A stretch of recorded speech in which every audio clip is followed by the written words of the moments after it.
আল্লাহ পাক বলেন, হে নবী, যখন আমার সাহায্য আসবে তখন আপনি বিজয় দেখতে পাবেন। আর বিজয়ের যতগুলো ধাপ আছে তার প্রথম ধাপ এটা, বিজয় আসলেই মানুষ দলে দলে পালে পালে আমার ইসলামে প্রবেশ করবে। আগস্টের 5 তারিখের পর থেকে আজকের এই সেপ্টেম্বরের 10, 1 মাস 6 দিনের ব্যবধানে বাস্তবতা আমি যেটা দেখতে পাচ্ছি, বিবিসির নিউজ পেয়েছি, ওই 5 তারিখের আগে এদেশে 100 জনের মাত্র 16 জন মানুষ চাইতো যে ইসলামে দেশে কায়েম হোক। অথচ 1 মাস 5-6 দিনের ব্যবধানে গতকালকের রিপোর্ট বেরিয়েছে, এই দেশে এখন 100 জনের 34 থেকে 35 জন মানুষ চাচ্ছে দেশে ইসলাম কায়েম হোক। এই জরিপটা ভালো না খারাপ? কিছুদিন যেতে দেরি ভাবে মুক্ত পরিবেশে ইসলাম প্রচার করার ব্যবস্থা করে মানুষকে আপনি একটু ছাড় দেওয়ার চেষ্টা চালান। মুসলমান তো দূরের কথা, বহু হিন্দু এই 1 মাস 6 দিনের ভেতরে আমি মুসলমান বানিয়েছি। ওরা দলে দলে পালে পালে আসার চেষ্টায় আছে। দরুদ আর সালাম পড়ছে আমাদের নবী মুহাম্মদ রাসূলুল্লাহ সাল্লাল্লাহু আলাইহি ওয়াসাল্লামের প্রতি। কোরআনে কারিমে আল্লাহ তাকে বিশেষ করে 7টা নামে ডাক দিয়েছে। আমরা যেহেতু তাফসীরে প্রবেশ করব, এজন্য ভূমিকায় কথাগুলো কয়েক মিনিটে বলা জরুরি মনে করছি, খুব খেয়াল করে শুনে। কোরআনে কারিমে আল্লাহ রাব্বুল আলামিন নবীজিকে ডাক দিয়েছেন বিশেষ করে 7টা নামে। তার 1 নাম্বার নাম হচ্ছে ইয়াসিন। কি বললাম? আমরা অনেকে এখানে যারা আছি জানি ইয়াসিন সূরা একবার পড়লে 10 খতম কোরআন শরীফের সওয়াব হয়। এটা জানেন তো? কেন হয় বলেন তো? এটা কোরআনের দিল বলা হয়, অন্তর বলা হয়। এর ভেতরে 83টা শিক্ষা দিয়েছেন আল্লাহ। এগুলো যদি আমাদের বাস্তব জীবনে আমরা প্রতিপালন করতে পারি, আপনি একবার পড়লেই 10 খতম কোরআন শরীফের সওয়াব পাবেন, মাস্ট বি, কোনো সন্দেহ। প্রথম শিক্ষাই হচ্ছে ইয়াসিন। প্রথম কি? আল্লাহ পাক বলেন ইয়াসিন ওয়াল কুরআনিল হাকীম। তাফসীরে কাবীর আল্লামা ফখরুদ্দীন রাজি রাহমাতুল্লাহ আলাইহি ইয়া আর সিন এই দুইটা শব্দের অর্থ দিয়েছেন 5টা। ইয়া মানে হে, এটা হরফে নেদা। সিন মানে সাইয়্যেদ। সাইয়্যেদ শব্দের অর্থ তিনি বলেন 5টি। 1 নম্বরে সাইয়্যেদুল আলামিন, 2 নম্বরে সাইয়্যেদুল বাশার, 3 নম্বরে সাইয়্যেদুল কাওনাইন, 4 নম্বরে সাইয়্যেদুল আম্বিয়া, 5 নম্বরে সাইয়্যেদুল মুরসালিন। যশোরবাসী যেহেতু প্রচন্ড গরম এবং সময়ও কম, খুব তাড়াতাড়ি শিক্ষাগুলো বের করার চেষ্টা চালাচ্ছি। 1 নম্বরে যে অর্থ তিনি বের করে আমাদেরকে শুনিয়েছেন সাইয়্যেদুল আলামিন। শুধু আলম না, যত জগৎ আল্লাহ বানিয়েছেন, যেখানে আপনি বসবাস করেন সেখানে বিশ্ব নবী বাদ দিয়ে অন্য কাউকে আদর্শ মানা যাবে না। ইয়াসিন, হে নেতা, এই শব্দটা আল্লাহর মুখ থেকে আল্লাহ নিজে বের করেছেন। আল্লাহর ঘোষণা দেওয়া নেতা এই পৃথিবীতে মাত্র 1 জন। কয়জন? আরো জোরে। বারবার বলছি কারণ এটা শুধু দুনিয়ার বিষয় না, এটা সম্পর্ক আখিরাতের সাথে। আল্লাহর ঘোষণা দেওয়া নেতা যদি 1 জন হয়, ইয়াসিন বলে আল্লাহ যাকে ডাক দিয়েছেন, এটা আপনি শুধু বাংলাদেশে, ভারতে, পাকিস্তানে না, এই পৃথিবীতে এখন 228টার উপরে রাষ্ট্র আছে, স্বাধীন পরাধীন মিলে। যেখানেই বাস করেন সেখানে আপনাকে মুহাম্মদ রাসূলুল্লাহকে নেতা মানা লাগবে। এমনকি আপনি যদি বলেন না এই জগতে আমি নেই, আমি আছি মঙ্গল গ্রহে, চাঁদের দেশে, যেখানে থাকবেন ওখানে আপনার আদর্শ হওয়া লাগবে মুহাম্মদুর রাসূলুল্লাহ।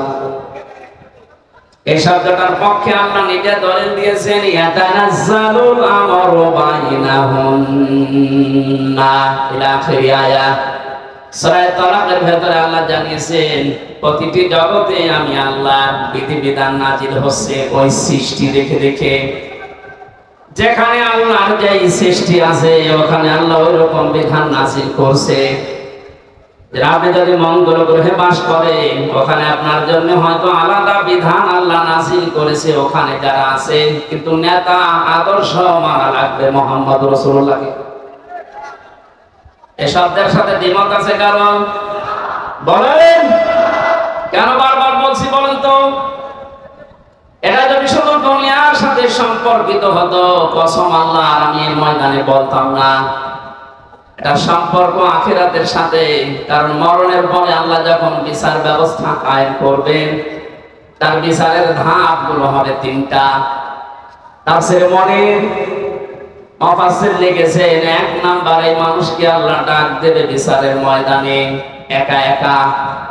এখান থেকে একটা শিক্ষা পাওয়া যায়, এ বাংলাদেশে প্রায় ৪৮,০০০-এর উপরে এখন দরবার আছে সরকারি জরিপে। কত? বিভিন্ন জায়গা থেকে একই কথা আসে যে কিয়ামতে আমার এই পীর সাহেব লক্ষ লক্ষ মানুষ নিয়ে কিয়ামতে উঠবে। তার তাহা মিথ্যা কথা। কোরআনে কারিমের সূরা মারিয়াম ১৬ নম্বর পারার ১০ নম্বর পৃষ্ঠার ১৫ নম্বর লাইনের ৯৫ নম্বর আয়াত শেষ নাম্বার রুকুতে আছে। এটা তাফসীরে হাক্কানিতে পাবেন।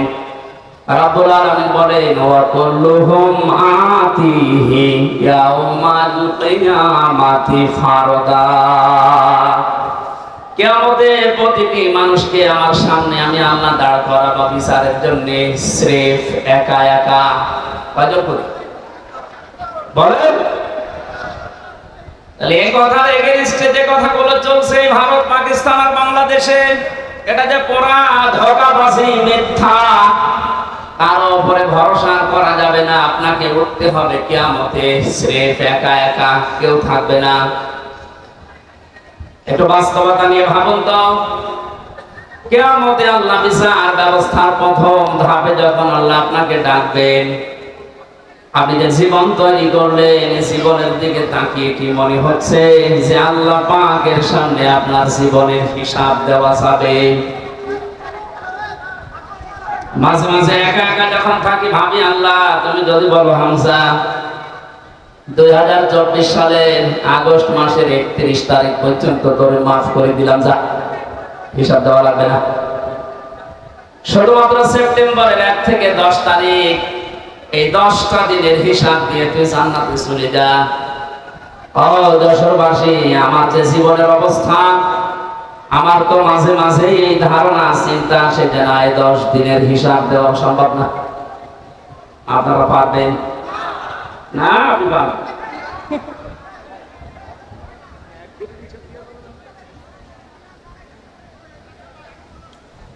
কিয়ামতের দ্বিতীয় ধাপ সেটা শুরু হবে, এবার আল্লাহর একা ডাকবে না। কোরআনে কারীম জানিয়েছে, ইয়াউমা নাদউ কুল্লা উনাসিন বিইমামিহিম। সূরা বনী ইসরাঈলের ৭২ নম্বর আয়াতের প্রথম অংশে আছে, আল্লাহ পাক বলেন কিয়ামতের দ্বিতীয় ধাপে বিচারের জন্য প্রতিটি মানুষকে আমি আল্লাহ ডাক দেব তার নেতার সাথে। এতক্ষণ পর্যন্ত ৪-৫ মিনিট আপনাদেরকে আমি উল্টাপাল্টা বলছি না, এই কারণে কিয়ামতে কিন্তু আপনি এবার দ্বিতীয় ধাপে আল্লাহর কাছে একা উঠতে পারবেন না, নেতা সহ উঠতে হবে। আগে আপনার নেতা, এরপরে কর্মী। যশোরবাসী, পাশের জেলায় তো আমার বাড়ি, আপনাদেরকে খুব ভালোবাসি। আমি কোরআনের চোখ লাগিয়ে দেখতে পাচ্ছি যে আমাদের জীবন ভুল পথে আছে।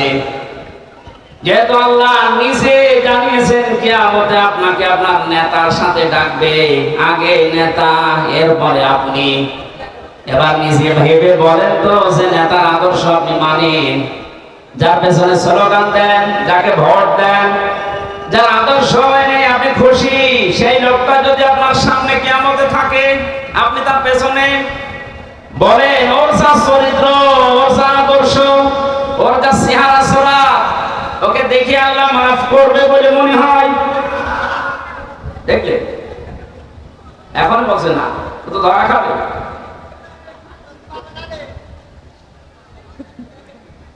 এখনই যদি বলেন না, যার পেছনে আছে এটা দেখলে আল্লাহ মাফ করার কথা না, এই মুহূর্তে আপনার সিদ্ধান্ত পাল্টাতে হবে না, নাকি আপনি ধরা খাবেন? ধরা খেতে চান? এই জন্যই আমি আহ্বান জানাচ্ছি, যাদের নেতা ঠিক নেই, এখন যদি বলেন নবীজি তো নেই, আমি মানবো কাকে? কোরআনে কারীম জানিয়েছে, ইয়া আইয়ুহাল্লাযীনা আমানু আতিউল্লাহা ওয়া আতিউর রাসূলা ওয়া উলিল আমরি মিনকুম ইলা আখির আয়াত। সূরা নিসা 5 নাম্বার 12 6 নাম্বার পৃষ্ঠা 10 নাম্বার লাইনে 59 নাম্বার আয়াত, এটা প্রথম অংশে আছে। এটা তাফসীরে ফি জিলালিল কোরআন পাবেন। সাইয়্যিদ কুতুব লিখেছেন, আল্লাহ ডাক দিয়েছেন, ইমানদারেরা আমাকে মেনে নাও, আমার আনুগত্য করো, আমার রাসূলের আনুগত্য করো।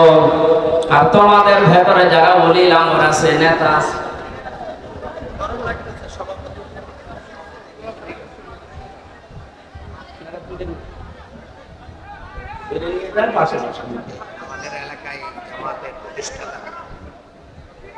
আজকের মাহফিলের সভাপতি না, সভাপতি অসুস্থ, উনি চলে যাচ্ছে, দোয়া চেয়েছে, আমরা দোয়া করছি ইনশাআল্লাহ। দেন এখানে আরেকজনকে বসিয়ে দেন। সুবহানাল্লাহ, আলহামদুলিল্লাহ,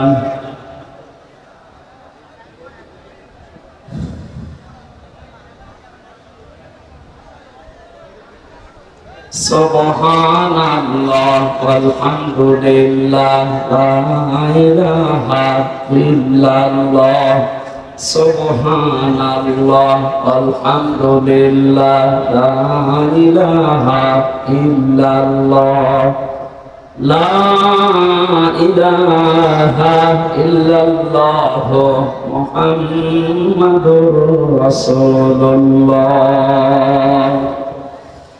যশোরবাসী, আল্লাহ এবং রাসূলের আনুগত্য করা লাগবে, এখানে কোনো শর্ত দেওয়া যাবে না, প্রশ্ন করা যাবে না।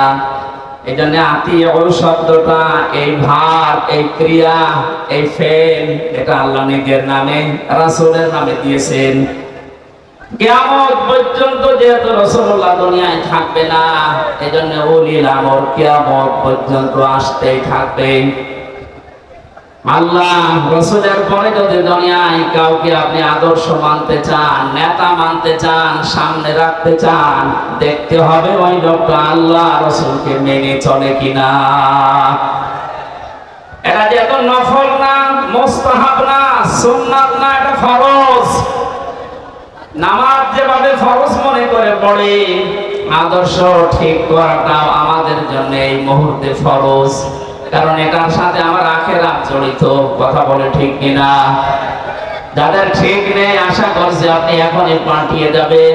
আল্লাহ রাসূলকে যে লোকটা মেনে চলে, তাকে আপনার মানা ফরজ। যে আল্লাহ রাসূলকে মানে না, তাকে মানা হারাম। এবার আপনার বিবেকের উপরে দিলাম। এই কথা শোনার পরে কারো যদি মনে হয় যে এটা তো রাজনীতি হয়ে গেল, হ্যাঁ এটা রাজনীতি, আপনার কাছে যারা উল্টো পাল্টা মনে না হয়, এজন্য আমি আয়াত, পারা, পৃষ্ঠা, লাইন, রুকু, সূরার নাম, তাফসীরের নাম বলেছি। আপনি বাড়িতে এসে মিলিয়ে দেখেন, যদি না পান আমি আর কথা বলবো না, কিন্তু যদি পান আপনাকে মেনে নেওয়া লাগবে। এক কথা বলেন, আপনি নিজেও পড়াশোনা করবেন না কোরআন, হামজা এত পড়াশোনা করে বলবে, আপনি মানবেন না। কি হয়েছে, কি হয়েছে বলেন? আহ্বান জানাচ্ছি আপনার সাথে, যেহেতু আখিরাত সম্পর্কিত, এজন্য আদর্শটা ইয়াসিন বলে আল্লাহ যাকে ডাক দিয়েছেন, তাকে আপনি মেনে নেবেন বলে আমার বিশ্বাস। নয়তো আপনি এত কষ্ট করে লোক দেখানোর জন্য এসেছেন। আল্লাহ আমাদের মনের অবস্থা যেন পরিবর্তন করে দেন, বলেন আমিন। এখানে একটা হাদিস মনে পড়ছে, মানিত্তাবাল হুদা বিগাইরিল কুরআন আদাল্লাহুল্লাহ। তিরমিজি শরীফের হাদিস। বিশ্ব নবী জানিয়েছেন, এই পৃথিবীতে কোরআনে কারীম যেখানে নেই, কোরআনের কর্মসূচি চলে না, এরকম কোন জায়গায় যদি কেউ ভালো হওয়ার নিয়তে যায়, আল্লাহ নিজে তাকে দায়িত্ব নিয়ে খারাপ বানিয়ে দেয়। যশোরবাসী, শব্দের দিকে খেয়াল করেন। নবীকে তো আল্লাহ শব্দ দিতে পারতেন,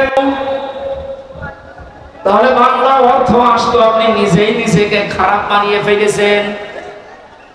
শব্দটা যেহেতু আবাল্লা ইউবিল্লু বাবের ফাল থেকে এসেছে, এই জন্য বাংলা অর্থ দাঁড়িয়েছে আপনি হয়তো ভালো হওয়ার নিয়তে কোনো জায়গায় গিয়েছিলেন, কোন দলে হোক, কোন দরবারে হোক, কোন আস্তানায় হোক, কোন দরগায় দুর্গায়, সেখানে বলেন আপনার নিয়ত ভালো ছিল যে আমি ভালো হব। কিন্তু কোরআনে কারীম যদি সেখানে না থাকে, কোরআনের নির্দেশনা কর্মসূচি যদি সেখানে না পাওয়া যায়, আল্লাহ নিজে দায়িত্ব নিচ্ছেন আপনাকে গোমরাহ বানিয়ে দেবে।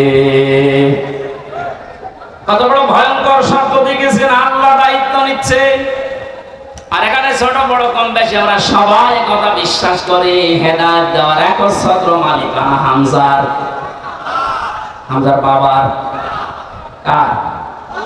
আরো বলে জোরে, আল্লাহ ছাড়া হেদায়েত কেউ দিতে পারে? তিনি বলছেন আমি তোকে খারাপ বানাবো, যেখানে কোরআন নেই ওখানে যদি ভালো হওয়ার নিয়ে তো চাস। যেহেতু ভালোবাসি আপনাদেরকে, বিভাগে আমার বাড়ি, অন্য বিভাগের লোক সেখানে চাই চাকদা, আপনারা তো যাবেন জান্নাতে। আজকে থেকে অন্তত সিদ্ধান্ত নিয়ে বাড়ি যান, কোরআন যেখানে নেই ওই দল যদি আমার বাবাও কায়েম করে আমি ওই দলে নেই। এটার সাথে একমত আছেন কারা দেখি? এই আমরা হাত তুলবেন না, হাত তুলে আবার উল্টিয়ে যাবেন। ঠিক আছে, বসেন বসেন।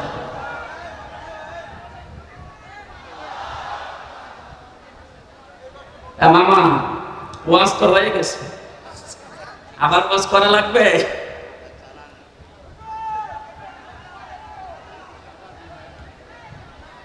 এবার আমার মনে হয় মাথায় যাদের হালকা মগজ আছে, তার কাটা না, তারা বুঝে ফেলেছেন কোরআন যেখানে নেই ওখানে আমি যাব না। তাহলে এই দেশে কোরআন বাদ দিয়ে কোন দল থাকার কথা বলেন? এটা শুধু আজকে সামিয়ানার নিচে হাত তুলে শেষ না, এটা কিন্তু আল্লাহকে দেখিয়েছেন। কোরআন যে দরবারে নেই ও দরবারে আমি যাব না, কোরআন যে দলে নেই ওই দলে আমি থাকবো না। এটা মেনে নিতে পারলে আজকের এই মাহফিল সাকসেস।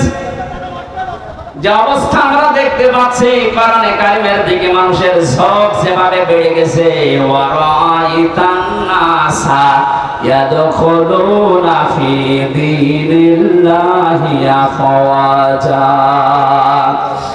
আল্লাহ পাক বলেন, হে নবী, যখন আমার সাহায্য আসবে তখন আপনি বিজয় দেখতে পাবেন।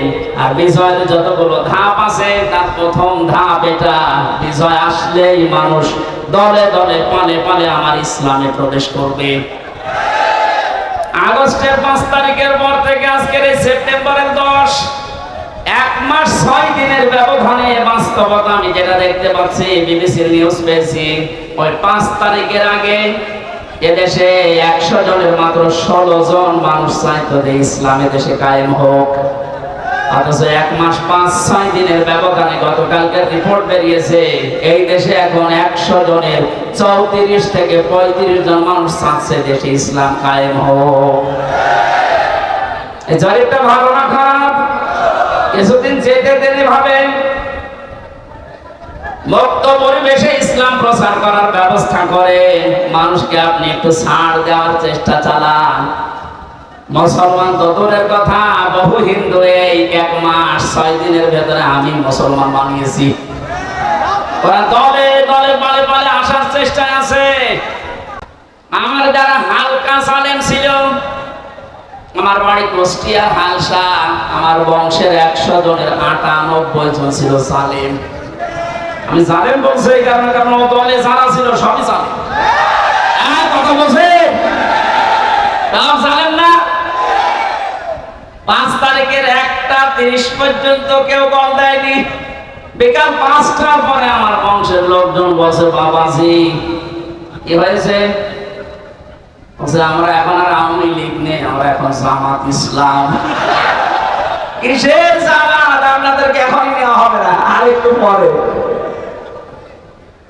এখানে ছোটখাটো জালেম যারা আছে ওরা কিন্তু অনেকে ঘুরে গেছে, এখন দেখছে যে না, বহু চেষ্টা চালালাম, এই কয়দিনে হালে পানি নেয়নি। 5 তারিখের পর থেকে এই পর্যন্ত আমরা প্রায় 8-9টা ইস্যু দাঁড় করাতে দেখেছি, একটাও এদেশে টেকে নাই। আর প্রথম চেষ্টা চালিয়েছিল হিন্দুদেরকে দিয়ে, বলেছিল সংখ্যালঘু। খুশির সংবাদ, বাংলার জামাত ইসলামের কেন্দ্রীয় আমির ডক্টর শফিকুর রহমান ঘোষণা দিয়েছে দেশে সংখ্যালঘু সংখ্যা গুরু বলে কিছু নেই। হিন্দুদের এখন ভ্রমণের ভেতরে এই সাহস। আজকে একটা রিপোর্ট দেখলাম, এক হিন্দু জানিয়েছে এদের যদি ইসলামের হাতে তুলে দেওয়া যায় আমরা সব চাইতে বেশি নিরাপদে থাকবো। ওটা নিয়ে যখন হাতে পানি নেয়নি তখন চেষ্টা করছে, দেখি প্রধান বিচারপতিকে দিয়ে একটা চেষ্টা চালিয়েছে, পারে নাই। ওইদিন আমি কোর্টে ছিলাম, এরপরে চালিয়েছে আনসার দিয়ে। কিসের আনসার? কোথায় ছিলেন আপনি এতদিন? আপনার দাবি কোথায় ছিলেন 15 বছর? বলেন। 42,000 আনসার নিয়োগ দিয়েছে কয়েক বছরে, তার 32,000 গোপালগঞ্জে। আমরা যে এখনো 63টা ছিলাম লোক আছি, আমরা কি ঘাস কাটবো? ভান্ডার তো একটা শেষ থাকে। জিপিএ 5 পেয়ে আমাদের চাকরি হয় না, আর ওদের 2.2। তার মানে বোঝা যাচ্ছে যে দুর্বিষহকে আমরা ধরে ফেলেছি। আমার মনে হয় পুলিশ ছাড়া কিছুদিন যেভাবে দেশ চলেছে, পুলিশের মতো এত বড় বাহিনী ছাড়া যদি দেশ চলতে পারে, আনসার ছাড়া দেশ চলবে একা। কোনো দরকার নেই বাহিনী বিলুপ্ত করে দেন। এরপরে চেষ্টা চালিয়েছে ডাক্তারদেরকে নিয়ে, পারে না। এখন শুনছে সামনে ওদের দুর্বিসন্ধি গার্মেন্টসের কর্মীদেরকে লাগাবে, আশা করছে হালে পানি নেবে না। জালেমদের যা চরিত্র, 16 বছরে তো দেখেছি, ওরা দেখবেন গলন্দ ঘাটের এই বেশ্যাদেরকেও নামাবে। যাই করছেন কিছুতেই কিছু হবে না। অনেকে বুঝে ফেলেছেন যে না, জালেম যখন শেষ, অন্তত আমি আর জালেম হয়ে আল্লাহর টার্গেট হব না। কারণ জালেম যারা, এরা হামজার টার্গেট। কার বলেন? যশোরবাসী কান খাড়া করেন। কোরআনে কারীম জানাচ্ছে, ইন্নামাস সাবিলু আলাল্লাযীনা ইয়াযলিমুনান নাস, ইলা আখির আয়াত। সূরা শুরা 25 নম্বর পারা 6 নম্বর পৃষ্ঠা 13 নম্বর লাইনের 42 নম্বর আয়াতে। এটা তাফসীরে ইবনে কাসির আছে। ব্যাখ্যা সহ বলতে গেলে অনেক সময় লাগবে, যেহেতু আমি একটা আয়াত পড়েছি একটা টার্গেট নিয়ে। আল্লাহ রাব্বুল আলামিন জানিয়েছেন, আমি নিজে মামলা দায়ের করব, নিজে কেস দেব, নিজে অভিযোগ দায়ের করব তাদের বিরুদ্ধে যারা মানুষ হয়ে মানুষের উপরে জুলুম করেছে। সামনে করবে, এখন করছে না অনেকে জুলুম। বড় জালেম যারা, তাদের জুলুম এই 16 বছরে বন্ধ হয়ে গেলে বাস্তবতা দেখায় 5 তারিখের পর থেকে 1 মাস 5 দিনে দেখছি অনেক মুনাফিক এখনো জুলুম থেকে থেমে নেই। আমি নিচে নামলাম না, এরপরও যদি আপনি না বোঝার ভান করে থাকেন, জালেমের তো টার্গেট আল্লাহ। আপনি তো মুনাফিক ছিলেন, কোন কারণে জালেমের খাতায় আপনি নাম লেখালেন? আপনি থামবেন। আশা করছি আমরা কারো উপরে জুলুম করব না, করতেও দেব না ইনশাআল্লাহ। কারণ জালেমরা আল্লাহর মামলার আসামি, জালেমরা মামলার আসামি হামজা। বলেন বলেন, জালেমদের বিরুদ্ধে মামলা দেবে কে? আমরা সবাই জানি, বাদী যত কঠিন হয়, শক্ত হয়, বড় হয়, মামলা তত কঠিন হয়। আমি যে 3টা বছর জেলে ছিলাম, জীবন আমার জেলে থাকা লাগতো না। বাদী যদি সলিমদ্দি কলিমদ্দি হতো, 2 থাপ্পড় দিয়ে বের হয়ে চলে আসতাম। তো বাদী তো আমার একজন, তো থাপ্পড় দেবো কি করে? কয়েকদিন আগে আমার মামলা সব ঢিসমিস হয়ে গেছে। আমি মনে করলাম আদালতে জিজ্ঞাসা করি যে মাননীয় আদালতে 3 বছর তো মামলা আপনার কাছে ছিল, তখন তো আপনি কিছু বললেন না। আজকে আমার মামলার গ্রাউন্ড থেকে বলছেন এর কোনো মাল নেই, যা ছেড়ে দিন। এতদিন বলেননি তো। এই কথায় আমাকে শোনাতে যে হুজুর আমি করবো কি, আমার হাত পাতা ছিল। বলেন হাইকোর্টের একটা বিচারপতি যদি বলে আমার হাত বাঁধা, কিছু করার নেই, ওর চেয়ারে না বসে ভ্যান চালানো ভালো না? কোথায় পৌঁছিয়েছিল এদেশের বিভিন্ন বিভাগগুলো? কত বড় দুর্নীতিগ্রস্ত হলে বাংলাদেশের জাতীয় মসজিদের ইমামও পালিয়ে যায়। পৃথিবীর ইতিহাস তৈরি করে গেল, মসজিদের ইমাম পর্যন্ত পালিয়েছে।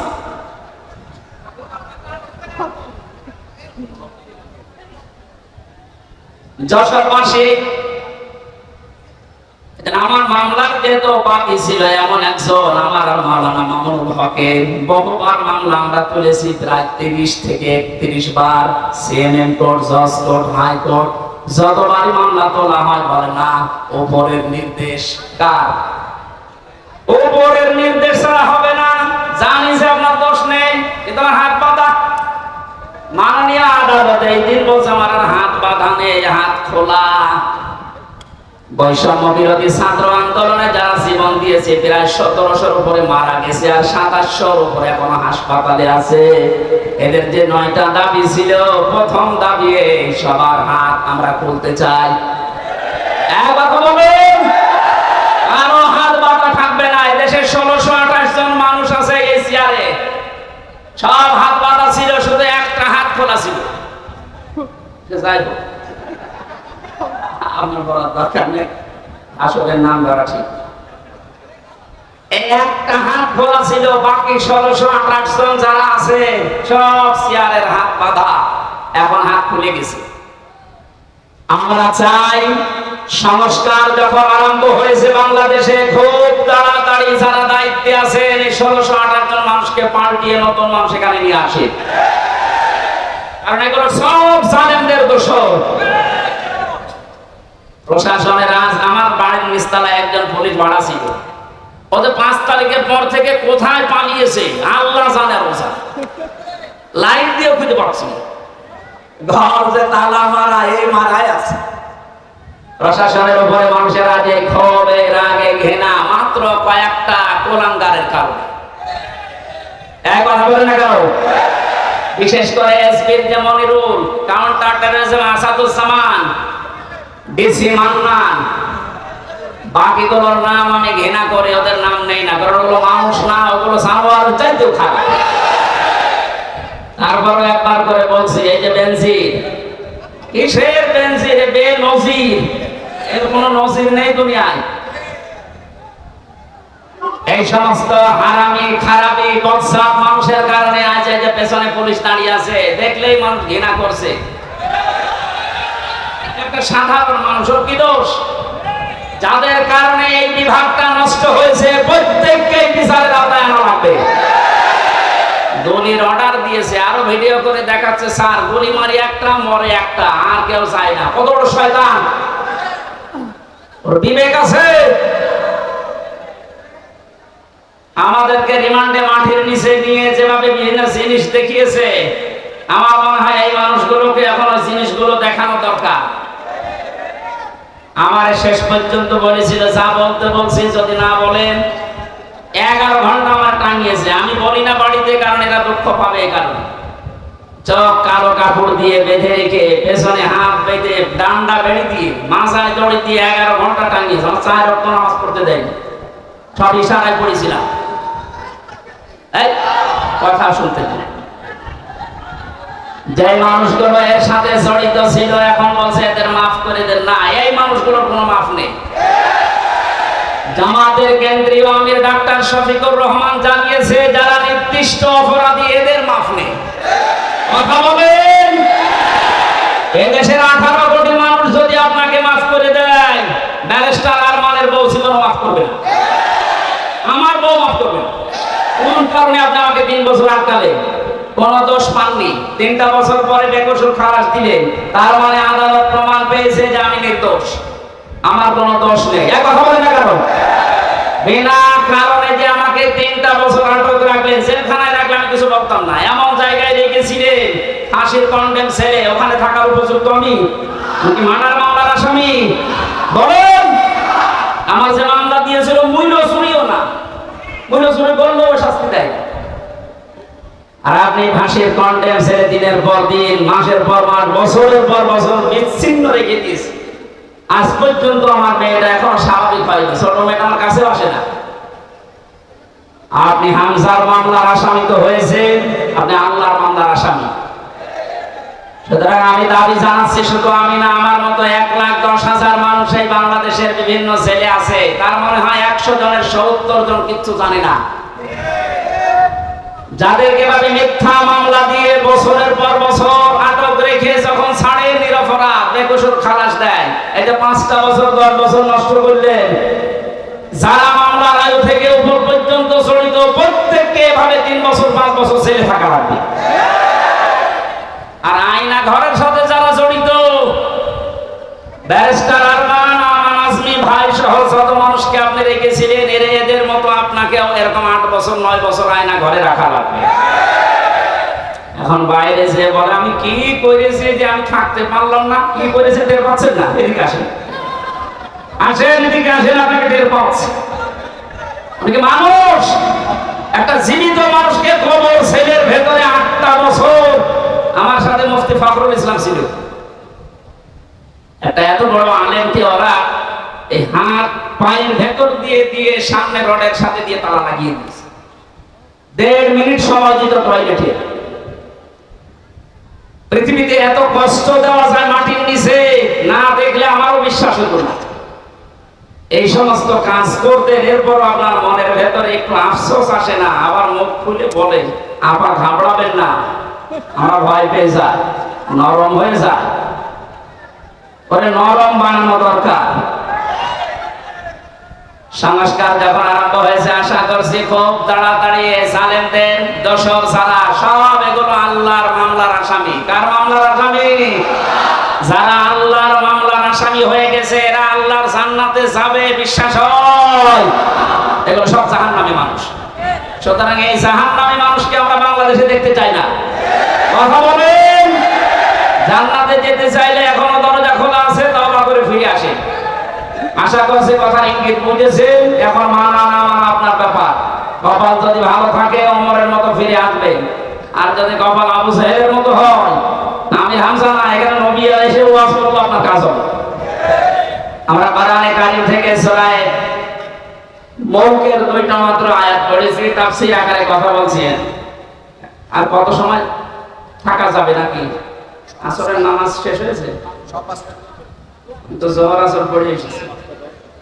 ঠিক আছে,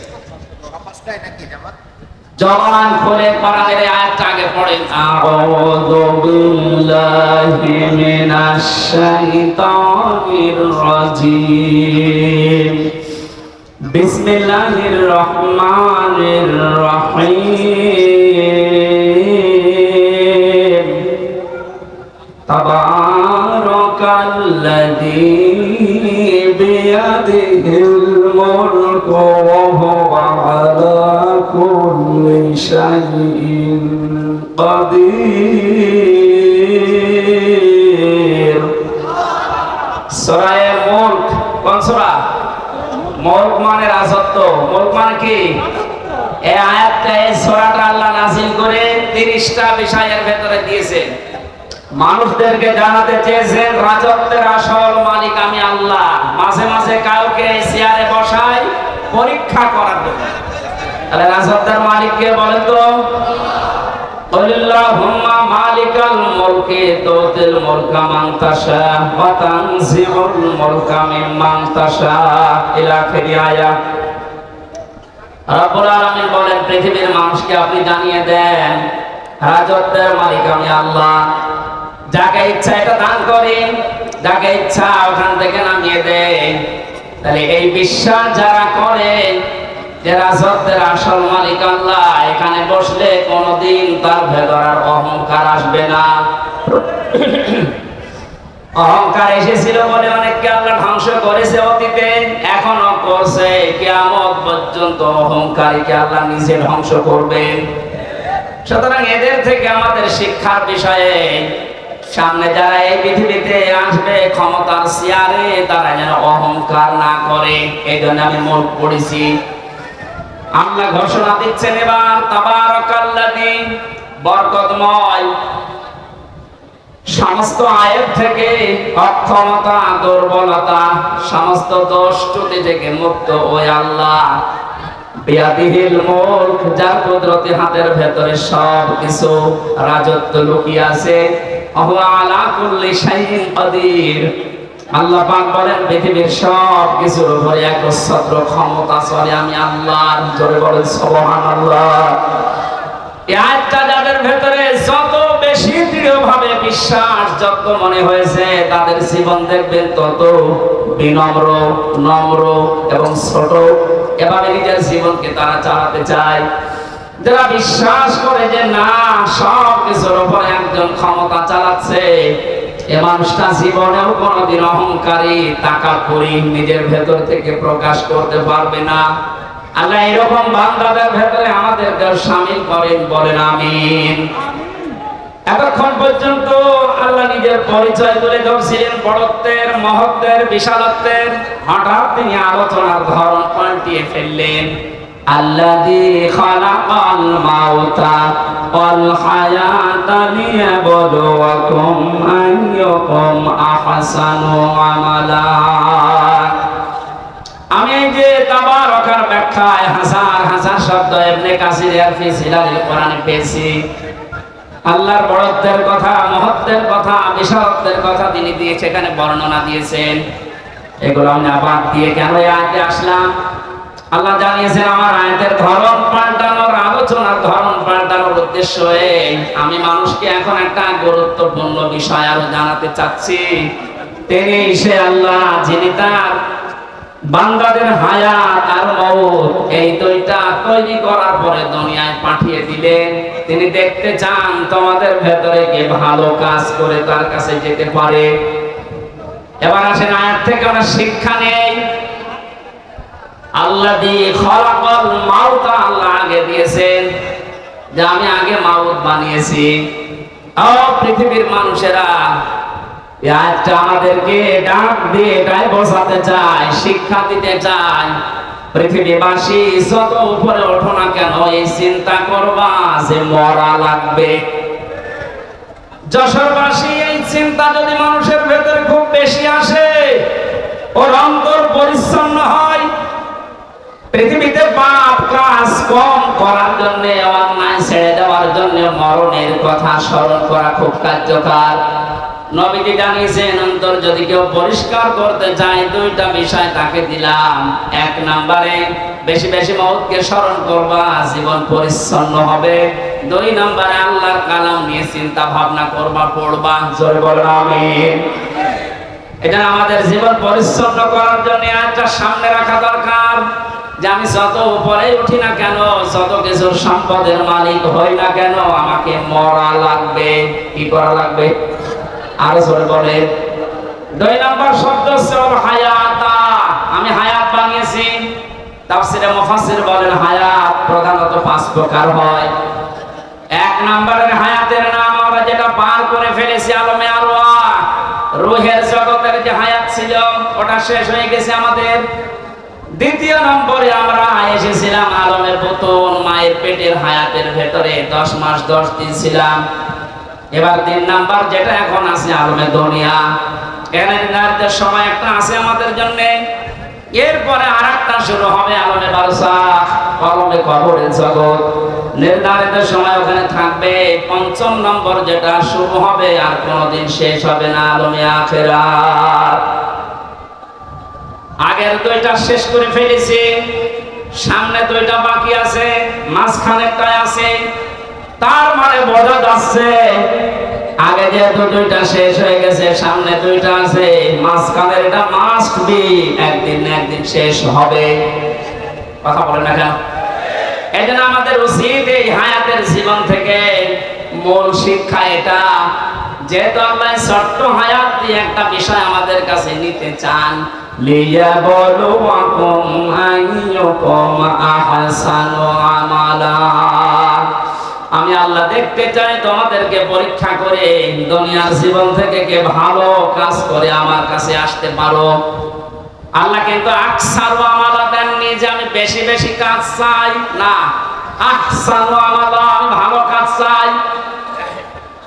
এই 16 বছরে যতগুলো কাজ আমরা আঞ্জাম দিতে দেখেছি, বাস্তবতায় অধিকাংশ কাজগুলো দেখেছি বেশি বেশি, কিন্তু কাজ ভালো হয়নি। এর বাস্তব প্রমাণ কুষ্টিয়া মেডিকেল কলেজ।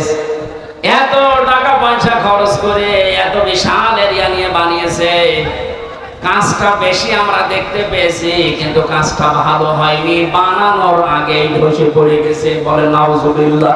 কুষ্টিয়ার মেডিকেল কলেজ নাম বাংলার এই জমিনে যত বড় বড় প্রকল্পগুলো, যত বড় বড় কাজগুলো আমরা দেখতে পেয়েছি, কোরআনের আয়াত অনুযায়ী কাজ হয়েছে বেশি, কিন্তু কাজ ভালো হয়নি। আল্লাহ বলেন আমি বেশি কাজ চাই না, আমি ভালো কাজ চাই। কি কাজ বলেন বলেন। এখান থেকে একটা শিক্ষা পেয়েছি তাফসীরে, এটা আমি পেয়েছি ফি সিরালিল কোরআনে। আল্লামা মামুনুল হক আমার পাশের রুমে ছিল 3টা বছর, ওনাকে নিয়ে শব্দগুলো আমি বারবার জিজ্ঞাসা করেছিলাম, আল্লাহ ভালো কাজ চান, কাজ দিয়ে উনি কি করবেন? এত আমরা এখানে সবাই জানি আমাদের যে ধাপগুলো আছে, মরণের পরে মরণ আছে, কবর আছে, হাসর আছে, মিজান আছে। কি আছে? মিজান। বলেন বলেন। মিজানের যে পাল্লার কথা আমরা জানি সবাই, কিয়ামতে আল্লাহ আমাদেরকে মাপ দেবেন মিজানের পাল্লায়। আমাদেরকে যে মাপ দেবেন কিসের পাল্লায়? আরো জোরে বলেন। মিজান মানে দাড়ি পাল্লা অনেকেই মনে করেন না, মিজান মানে মানদণ্ড, ন্যায় বিচারের মানদণ্ড। হাইকোর্টের সামনে দেখবেন একটা দাড়ি পাল্লা টাঙানো আছে, দেখেননি কোনোদিন? ওটা একদিকে মনে হয় ঝুলে থাকে, দুই দিকে সমান। বাংলার 18 কোটি মানুষদেরকে দেশের সরকার বোঝাতে চায়, ইউনিয়ন থেকে শুরু করে জজ কোর্ট পর্যন্ত যদি ন্যায় বিচার নাও পাও, এখানে আসলে যে দাড়ি পাল্লা দেখতে পাচ্ছ, এখানে ন্যায় বিচার করা হবে। যদিও এটা আমরা দেখিনি। মিজান মানে দাড়ি পাল্লা না, আমি কোন জায়গায় অভিধানে পাইনি। মিজান মানে মানদণ্ড। মিজান মানে কি? এবার আসেন মূল শিক্ষাটায়। পৃথিবীতে যত বিষয় আছে, প্রতিটি বিষয় যদি কেউ পরিমাপ করতে চায়, প্রতিটি বিষয় মাপ দেওয়ার জন্য আলাদা আলাদা যন্ত্র আছে। এই স্টেজ যদি আপনাকে বলি, সালাম ভাই এটা মেপে দেন, এটাকে দাড়ি পাল্লায় তুলে দেবেন, কথা বলে না কেন? এটা মাপার জন্য ফিতা আছে, গজ আছে, এই কথা বলেন। এটা মাপার জন্য গজ ফিতার প্রয়োজন। ওনাকে যদি বলি এই যে পানিটা মেপে দেন, ফিতা দিয়ে মাপবেন। কি দিয়ে? সিসি দিয়ে, লিটার দিয়ে। যদি বলি সাল মেপে দেন, উনি সাল কি গজ দিয়ে মাপবে। কি দিয়ে? কেজি দিয়ে, স্ট্যান্ড দিয়ে। পৃথিবীর প্রতিটা জিনিস যেহেতু মাপ দেওয়ার জন্য আলাদা আলাদা যন্ত্র আছে, কিয়ামতে যেটা আল্লাহ নিজে মাপ দেবেন তার নাম আমল। কি মাপ দেবেন? আরো জোরে বলেন বলেন। আমলের বাংলা অর্থে কাজ। আমল মানে আল্লাহ কাজ মাপ দেবেন। কোন পাগলও এখানে বিশ্বাস করবে যে দাড়ি পাল্লার এক পাল্লায় 5 কেজি কাজ তুলে দিলাম? কাজ মানুষ দাড়ি পাল্লা দিয়ে মাপে। কি দিয়ে? দুনিয়ার প্রতিটি জিনিস যেভাবে মাপ করার জন্য আলাদা আলাদা যন্ত্র আছে, কাজ বা আমল এটা মাপ দেওয়ার জন্য আলাদা যন্ত্র আছে। কাজ মানুষ দাড়ি পাল্লা দিয়ে মাপে না, কাজ মানুষ লিটার দিয়ে, সিসি দিয়ে, গজ দিয়ে, ফিতা দিয়ে মাপে না। কাজ মাপে গুরুত্ব দিয়ে। কি দিয়ে? গুরুত্বের ভিত্তিতে কাজ মাপা হয়। এখানে গুরুত্বপূর্ণ জিনিস কি? এই খুঁটি আর সামিয়া, এই দুইটা আসল জিনিস। এই দুইটা থাকলে মানুষ বলবে এটা মঞ্চ বা স্টেজ। কথা বলে ঠিক কিনা? হ্যাঁ, গুরুত্বহীন জিনিসও আছে। এই যে মাইক, এই যে ক্যামেরা গুলো, এখানে যেগুলো আছে পড়ে, এই পানির বোতল, বাকি এই চেয়ার, এগুলো যদি নাও থাকে তাও এটা মঞ্চ হবে। পৃথিবীতে আল্লাহ ভালো কাজ চাইছেন, বেশি কাজ না। গুরুত্বপূর্ণ কাজগুলো যদি আপনার জীবনে না থাকে, গুরুত্বহীন কাজ দিয়ে যদি দুনিয়ার জীবন আপনি ভরপুর করে ফেলেন, কিয়ামতে আল্লাহ যখন মাপবে গুরুত্বপূর্ণ জিনিস পাবে না, গুরুত্বহীন জিনিস দিয়ে ভরে যাবে। আপনার জীবনের এই মাপ হবে শূন্য বা জিরো। নামাজের ফরজ সংক্রান্ত বিষয় আমরা অনেকে জানি যে নামাজের বাইরে এবং ভেতরে 13টা ফরজ আছে। কয়টা? 12টা যদি আব্দুল সালাম আদায় করে, একটা আদায় করেনি, উনি যদি বলে একটা মাত্র করেনি, আমার 12টা নেকি দেন, হবে? বলেন বলেন, কয়টা? একটাও হবে না, জিরো, শূন্য। কারণ গুরুত্বপূর্ণ ওইটা আপনি বাদ দিয়ে দিয়েছেন, আপনি হয়ে গেছেন এখন গুরুত্বহীন। আমাদের এই কোরআনে কারিমে আল্লাহ 500 শরীয়তের বিধান দিয়েছেন যেগুলো গুরুত্বপূর্ণ। 499টা কেউ মানে, একটা মানে না।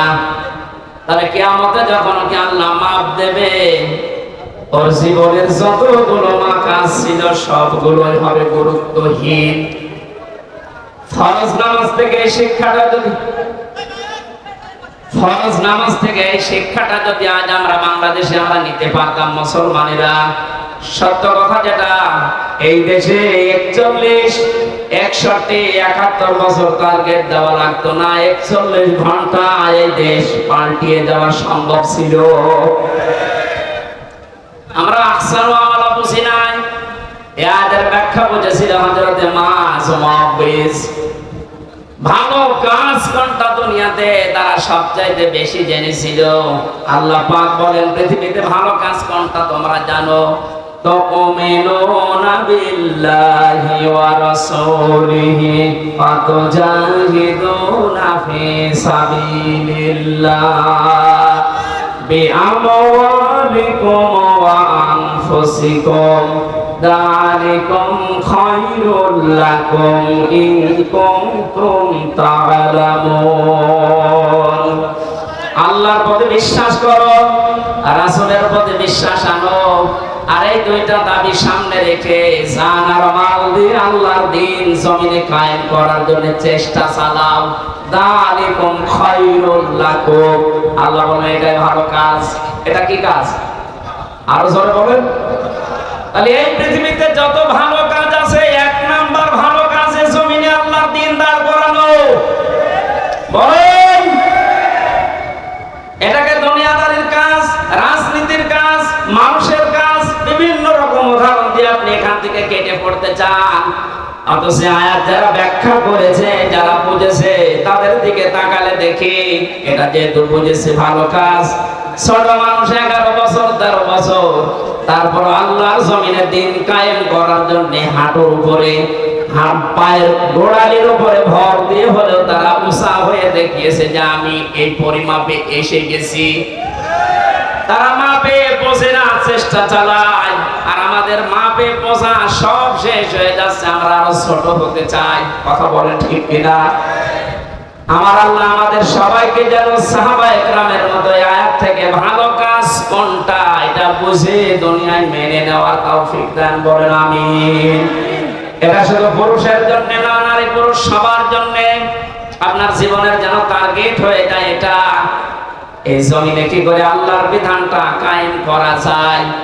সত্য কথা এইটাই, আল্লাহর বিধান যতদিন এই জমিনে কায়েম না হবে, যতই দোয়া দরুদ পড়ি না কেন, কোনদিন এই জমিনে শান্তি কাঙ্ক্ষিত সম্ভব না। বাবা চালিয়েছিলেন দেশটা, আমরা দেখিনি, মুরব্বিরা দেখেছে। স্বামী চালিয়েছিল, চাচা চালিয়েছে 9 মাস 9 বছর, বউ চালিয়েছে, আপা চালিয়েছে। এখন শুধু দেখতে বাঁচি আছে, কোরআন দিয়ে দেশ চললে কেমন দেখা যায়। কথা বলা লাগবে। এটা দেখেছেন কোনদিন? এটা দেখার দরকার না যে এটা দিয়ে বাংলাদেশ চললে কেমন দেখা যায়। কারা কারা এটা দিয়ে দেশ চলুক চান দেখে? লিল্লাহি তাকবীর।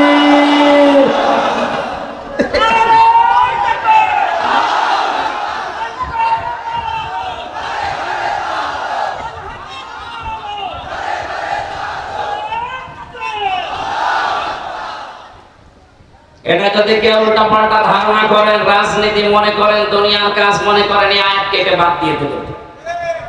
এরপরের শব্দ কি? ওয়াহুয়াল আজিজুল গফুর। আল্লাহ বলেন এই ভালো কাজটা কেউ যদি করতে গিয়ে পৃথিবীর ময়দানে যদি কেউ ভুল ত্রুটি করে ফেলে, দোষ ত্রুটি হয়ে যায়, আমার গফুর নামের খাতিরে মাফ করে দেব। আর যদি কেউ চালাকি করে এই কাজের সাথে, কেউ যদি মানুষকে নিজে চালাক মনে করে, না এর ভেতরে আমি নেই, দুনিয়ার কাজে রাজনীতি, আমি কিন্তু তার জন্য আজিজ হব, আমি পরাক্রমশালী, যদি ধরি পরে আর ছাড়বো। আল্লাহকে ধোঁকা দিয়ে বোকা বানানো যাবে? যেহেতু উনি মনের খবর জানে, আপনার মনের অবস্থা কি আল্লাহ ভালো জানছেন। আশা করছি ভালো কাজ যেটা কোরআনে কারিমে 500 আছে এরকম, এর ভেতরে 1 নম্বরে এইটা। আল্লাহ জীবনের আসল টার্গেট যেন এটা বানানোর তৌফিক দান করেন, আমিন। সম্মানিত মা বোনেরা, জান্নাতে যাওয়ার জন্য যে 4টা কাজ নবীজি আপনাদেরকে দিয়েছেন, ফরজ নামাজ 5 ওয়াক্ত, এটা জীবন গেলেও ছাড়া যাবে না। মেয়েদের সন্তান যখন দুনিয়ায় আসে, যদি মাথা বের হয়ে যায়, এরপরও মেয়েদেরকে তোলার ভেতরে বিছিয়ে দিয়ে নামাজ পড়ার তাকিদ দিয়েছেন নবীজি। এত কঠিন বিষয় এটা, অথচ এরা হাঁসের খাবার দিতে যে ফরজ নামাজ ছেড়ে দেয়। আশা করছি এই ভুলটা করবেন না। ফরজ নামাজটা আগে শেষ করে নেন, নফল সুন্নত যদি পড়ার সময় না পান পড়ে পড়িনি, কিন্তু ফরজ নামাজ ছাড়া যাবে না।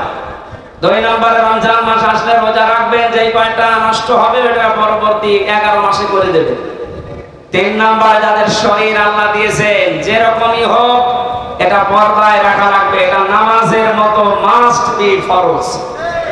মেয়েদের হাতের কবজি, মুখমণ্ডল, পায়ের পাতা খোলা রাখা জায়েজ আছে, কিন্তু উত্তম পর্দা হচ্ছে এইগুলো ঢেকে রাখা। 4 নম্বরে স্বামী যাদের আছে, জায়েজ কথাগুলো মেনে নিয়ে তাদের খেদমতে খুশি রাখা।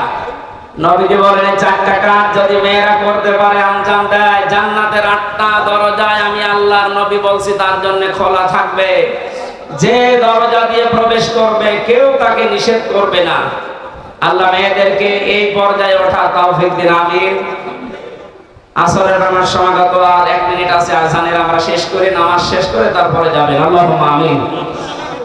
লা ইলাহা ইল্লা আনতা সুবহানাক ইন্নী কুনতু মিনাজ জালিমিন। লা ইলাহা ইল্লা আনতা সুবহানাক ইন্নী কুনতু মিনাজ জালিমিন। রব্বানা যালামনা আনফুসানা ওয়া ইল্লাম তাগফির লানা ওয়া তারহামনা লানাকুনান্না মিনাল খাসিরিন। রব্বুল আলামিন, বাংলাদেশে এখন আমরা মুক্তভাবে তোমার কোরআনের কথাগুলো বলতে পারি, শুনতে পারি।